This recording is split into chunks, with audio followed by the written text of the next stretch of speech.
Hi, welcome to Teach with Me. I am Miss Jen. Today we are going to be doing our letter F drawing in the series we're doing A to Z. And our picture today is a fish. We will be doing the writing that goes along with it. You will need copy paper, a Monart marker or a felt tip pen, and crayons. Let's begin. Alright, so you're going to make sure your boys and girls have their papers turned horizontally. And now we are going to find the middle of our paper and we are going to draw a large oval. Once the boys and girls have drawn the oval, you're going to have them find the front of the oval and draw a curved line towards the front. Then you're going to have them draw a slanted line. This is to mimic the mouth. Then they're going to draw a small circle, and inside that circle a smaller circle. They're going to color in the eye, but they're not going to color in the smallest circle. That is going to be left white, and it will look more like an eye once we're finished. Alright, once they're done with that, they're going to come and we're going to do the tail fin. And they're going to come to the back of the fish and they're going to make sort of a curved line up.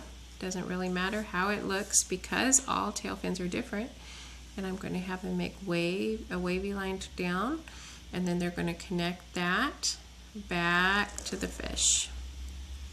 Inside that tail fin, they're going to make 3 or 4 curved lines. Now we're going to make the dorsal fin. The dorsal fin's along the top of the fish, so they're just going to start towards the front, and they're going to make a slanted line up, and then they're going to make wavy lines that curve down and come back down to the fish. Then they're going to make 3 curved, progressively smaller lines inside the dorsal fin, and then they're going to do the pectoral fin, which is the bottom one, and we're going to make small curve and then a larger curve. Made that one a little too small, but that's okay.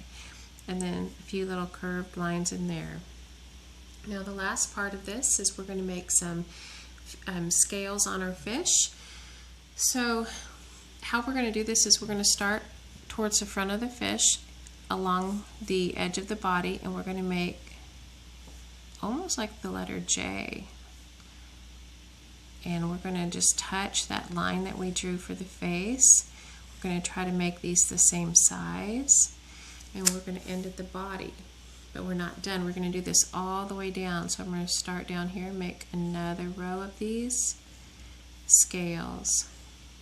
When you color these scales, you can have the boys and girls color them all the same like I did on my sample, or you can kind of do it like the rainbow fish, and where they're all different.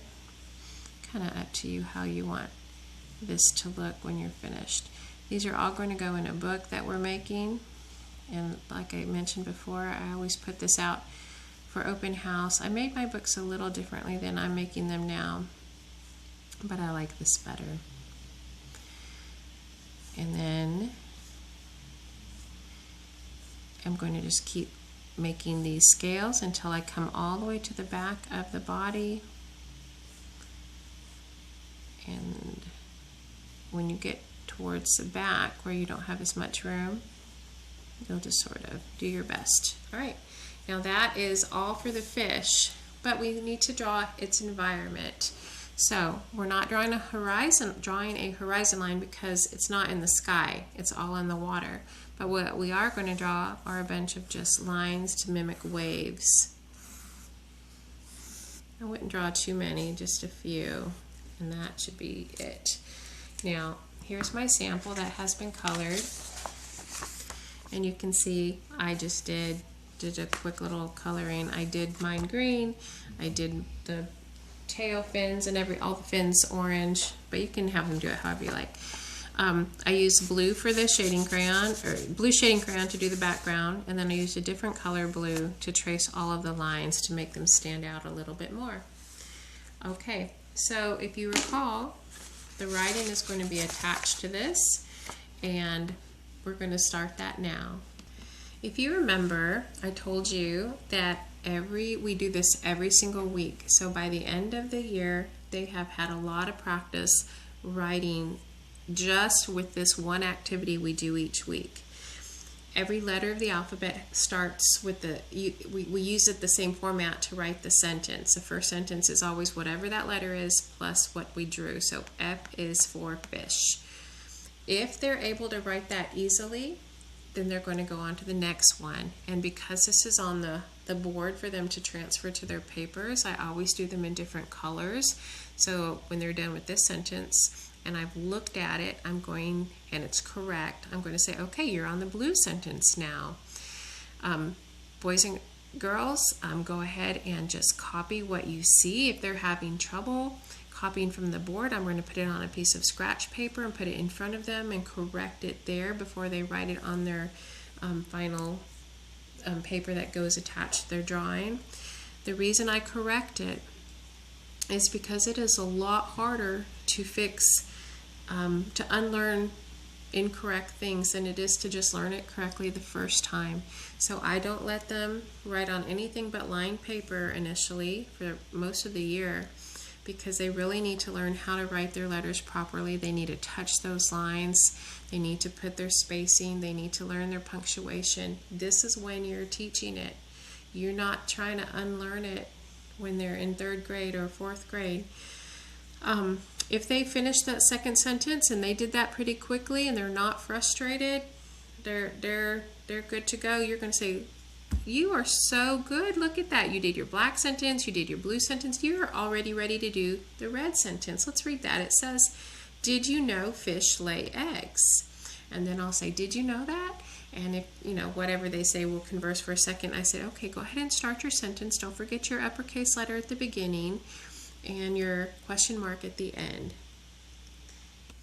The boys and girls need a lot of practice with writing.